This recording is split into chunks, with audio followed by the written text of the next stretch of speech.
Welcome to the Three Things Podcast. I'm David Iglesias, Director of Wheaton Center for Faith, Politics, and Economics. You may be wondering why this podcast is called Three Things. You were probably taught by your parents, like I was, that it was impolite to talk to people about three things: religion, politics, and money. But what happens if your job is to talk about those three things? Well, let's find out.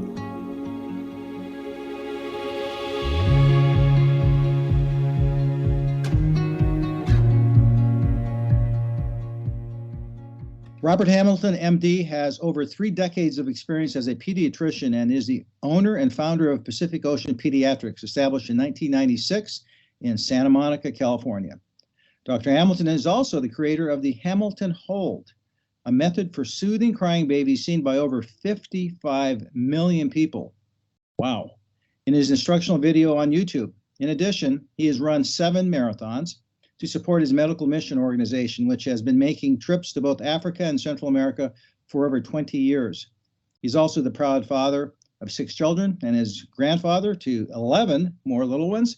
He lives in Santa Monica with his high school sweetheart, Leslie, to whom he's been married 49 years. Dr. Bob, as he is known, has been in practice in Santa Monica for the past 37 years. He's earned his bachelor's degree in biochemistry from the University of California, Davis. And from there, he came to UCLA for medical school and pediatric residency. He and his wife, Leslie, I should note, are proud Wheaton parents. Dr. Bob, welcome. David, it's such a pleasure to be here. Thank you for the invitation to be here. How did you first become interested in medicine? You know, David, that first of all, I want to say I have 2 Wheaton graduates. My daughter Emily and my daughter Hannah are both graduates of Wheaton, and we have great fidelity with Wheaton, love Wheaton College. And so I want to just put a plug in for Wheaton immediately. But my interest in medicine really, I think, came from my father. My father was a Navy guy. He was in the Navy, a medic. Mm-hmm. And although Dad was a laborer and had a very rudimentary education, I think he went formally through the 8th grade. He was a self-educated man after that, but he really worked. He was a laborer. He worked in a mill and worked with his hands and worked hard. And he always said to me, Bob, get an education. And by the way, become a doctor. Wow. And you took that to heart, obviously. But why pediatrics? Because you could have done a million other things. That's a good question. Well, we were young. You heard from my bio, my wife and I have been married for nearly 49 years in another month. And so we were young parents. I had my first son, Josh, when I was 22. So at 22, you're kind of, I had not gone through medical school. I had not done I hadn't finished college at that point in time. But the reality is that when I finally got into my medical training and went on the pediatric floor, I felt like I was at home. I felt like, I know kids. I at that point I had 2 children.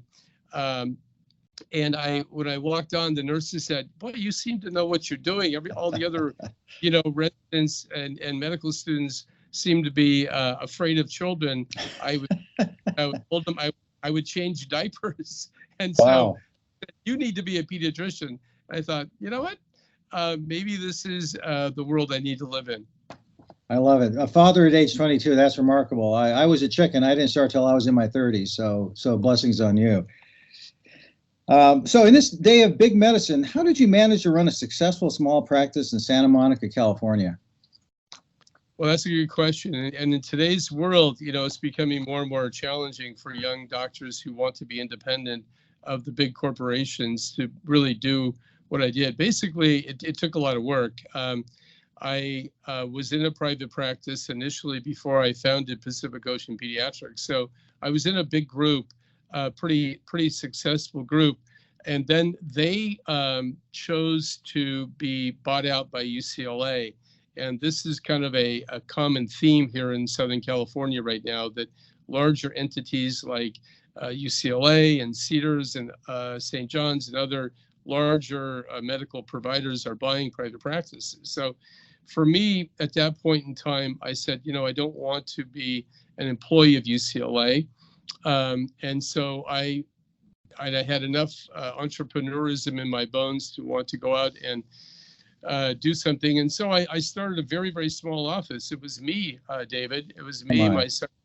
my secretary, one nurse, and my biller. So there were four of us. And I essentially I worked hard. I was on call every day, every night for a year, and worked hard.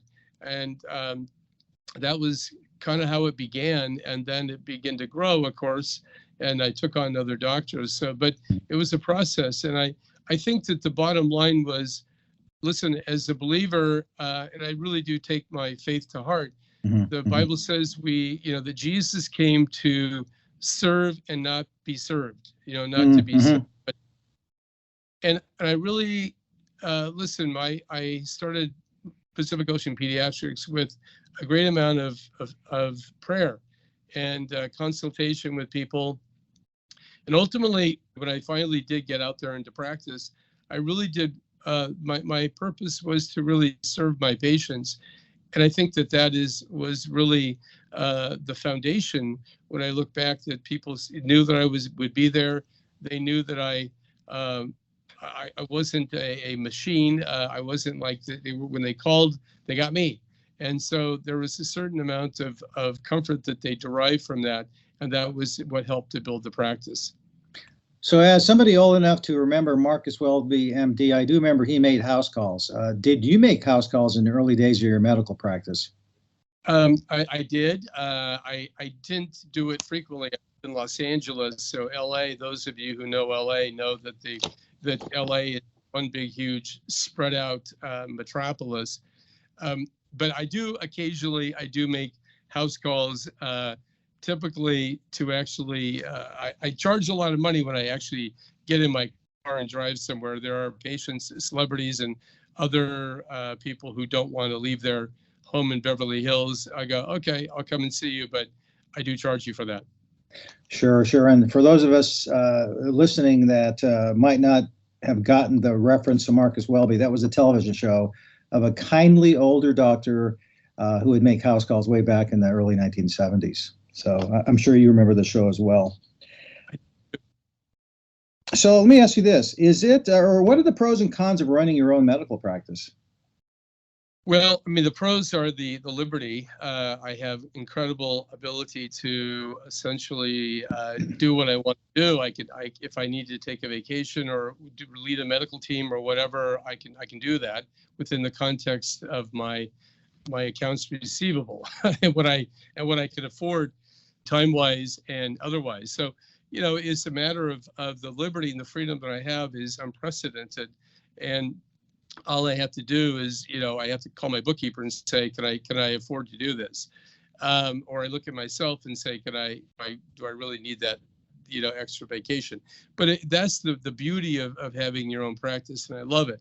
The downside is you're running a business. There is the medical part of it, of course, is that you got to take care of people, and you got to make sure that you're diagnosing correctly and all of the things that includes. But there's that other arm that you have to engage, which is making sure that your payroll is made, that all of the bills, and let me tell you, there are multiple bills for malpractice and health insurance for your employees and rent, and I don't need to tell you all the bills that vaccines. There are plenty of them. So you got to manage that. I have been fortunate to engage some incredible people to help me. My bookkeeper is her name is Debbie. Debbie, a shout out to you. Honestly, she is. I don't think I could do what I do without Debbie really kind of watching and guiding me. So I have put together a fine team of people who help me. So essentially, you're a small business owner with an MD. Is that a fair summary of what you do business-wise? That's exactly correct.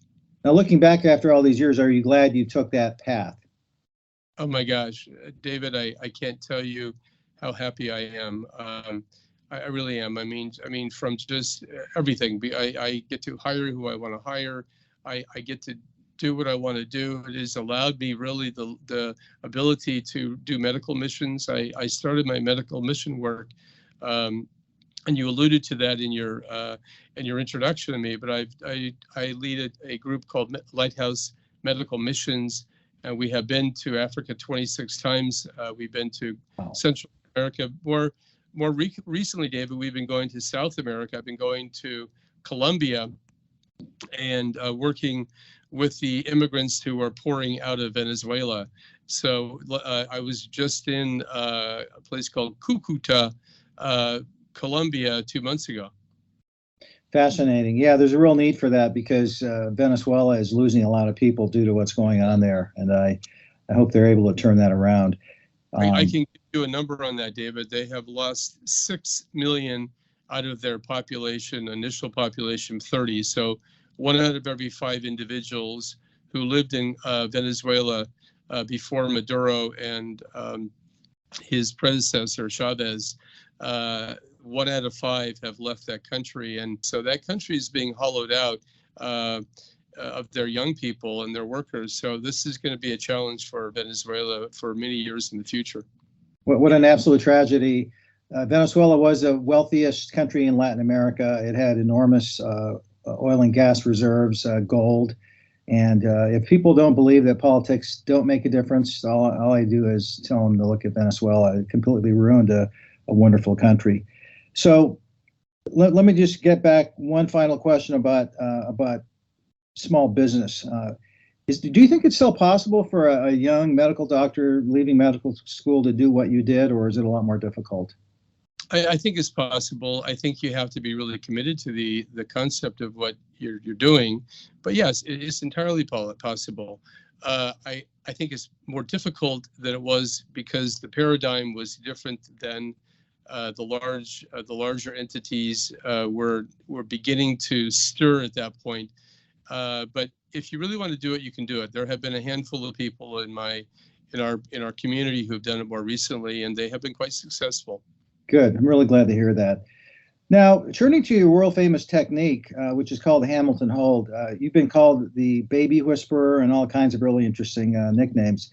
How'd you come up with the Hamilton Hold, and could you describe for the audience what that is? Absolutely. So as a pediatrician, when I go in to see a newborn, and after this interview, David, I'm going to go see a couple of newborns. When I examine them routinely, I shine the lights in their eyes, everything else, they typically cry. So as a father and a grandfather and a pediatrician, it's natural for me to want to comfort that child. And also I need to talk to the parents. I need to have a reasonable conversation. And if anything, when a baby's crying, a mother, her little heart is going pitter patter, because they don't like to hear their baby cry, right? And you could talk to them, but they don't hear a word that you're saying while their baby's crying, I promise you. So I would naturally pick them up, and the technique is a very simple thing. I fold their arms in front of their chest, and I grasp them, and then I grab their little bottom, and holding them at a 45-degree angle, I give them what I call a booty shake, and gently rock them up and down. And uniformly, when they're in this prone position, in other words, tummy down at about a 45-degree angle and gently rocking them up and down, they quiet down. And my friend of mine, good friend of mine, a guy named Harvey Karp, who is a well-known author and has written and done other things. But Harvey said, Bob, what you're doing is tapping into what we call the calming reflex. And it's true, babies routinely, when you swaddle them, they will calm down, and every parent of a young child knows that. And so essentially what I'm doing, David, is I'm swaddling them and I'm gently rocking them up and down. That rocking motion, I'm sure, is reminiscent to them of their mother's womb, when the mothers would walk along around, they would feel that rocking motion. And I think what I'm doing is I'm simulating that with my little hold. Did you just stumble upon this, or did you kind of surmise that maybe this would work, and then you tried it out, and in fact it worked? I stumbled upon it to a degree. I knew that when the kids are flailing about, when their arms are if you don't swaddle a child, they do a thing called the Moro, M-O-R-O, the Moro reflex, which looks like they're they're panicking and they're falling backwards. Hmm. And so that kind of jittery flailing action of their arms and their hands is not knowing, everyone knows that who has children, but by essentially mitigating that with the swaddle, I found that does calm them down immediately right there, and then just by grabbing them and holding them. So I kind of, it was an evolution, I guess, over time. I've been doing this for 30 years really, and what prompted me to put it up on YouTube as a video were really my patients who said to me, Dr. Hamilton, you should really put this video up on YouTube, because it really does work, and people need to know about it. So it was really my reasoning for doing, putting it up on the internet was really prompted by my patients, and I basically procrastinated doing that for years, but finally I got around to doing it, and so I'm kind of happy I did. Well, after 55 million hits, yeah, and I'm sure somebody told you at the beginning, someday you're going to get millions of views, you probably wouldn't have believed them, and here we are. I was hoping, David, I honestly was hoping for 10,000, and I thought if I had 10,000 hits, I would call that a success. My daughter Hannah, who is a Wheaton grad, she reviewed my initial video and she said, "Yeah, it's okay, Dad, I like it." He goes, "But it will not go viral." And I have to realize, as a doctor, when you say go viral means you have a bad cold. You have a virus, right? You have a virus. So going viral has a different meaning to doctors than it does to young techie people. And so I thought, well, I don't even know what going viral means, but it did go viral. And so she had to, my lovely daughter Hannah had to ultimately eat her words on that one. Well, that's fascinating. So do you sell any products related to your hold? Well, I don't, not related to my hold. I do have a skincare product line called Hamilton Babies, which recently one of my patients encouraged me to begin a skincare line. So I do have a skincare line, 9 products, which people can find if they look under hamiltonbabies.com, they'll find it. Just a couple more questions. Is it true you're the pediatrician to celebrities? Yes, I am. And don't worry, I will not ask for names, because I know that's probably pretty sensitive. How did that come about? I think it comes about by just being in the community and being in this particular community. Los Angeles is home to Hollywood. We live in an area where there's wealth, of course, in the west side of Los Angeles, Pacific Palisades, Bel Air, Beverly Hills. These are places, Malibu, places where people who have resources want to live. And so, they have to take their kids somewhere. When as a pediatrician, I don't necessarily solicit celebrities. There are practices that kind of do that. I have always been my practice. I tell people my practice is for the average citizen, for the worker, the person out there, and that's been always my reach. But there are people who I get to know. I mean, certainly plenty of there are people who come across your path who are amazing individuals, and there are celebrities in my practice who everyone out there would know. Awesome. Well, let me ask you, I'm about done, but is there any question I did not ask but should have asked? Well, one of the things I want to say just is one question is my wife, Leslie. My wife and I met when we were actually in 7th grade. She was in my homeroom class when we were kids. Now, I didn't necessarily know my wife, Leslie, that well. I knew who she was, but we have been high school sweethearts since we were 17. And I will tell you that, when I think about her and her contribution, I think about what I've done. And listen, having 6 children, 11 grandchildren, I didn't do that. You know, I Right. was Right. working, and my lovely wife has been incredibly supportive. She's an amazing mother. She's an amazing grandmother, and I really want people to know that a lot of what has transpired in my life has really been as a result of having a wonderful wife. Well, amen. And this is not very romantic, but I've told my wife she's a force multiplier. That had she not come in my life, I would have accomplished a fraction of what I did because she was there 24/7, 365. So I know exactly what you mean. Well, hey, Dr. Hamilton, thank you for your time. I really appreciate it. You're a busy guy. You've got patients to see and babies to hold, and look forward to seeing you at Wheaton, sir. David, thank you for the time. Appreciate it. Honored being on the show.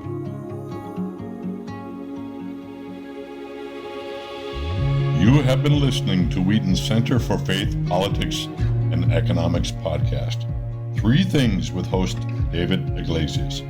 Join us again in 2 weeks for a new interview with an accomplished faith, political, and business leader.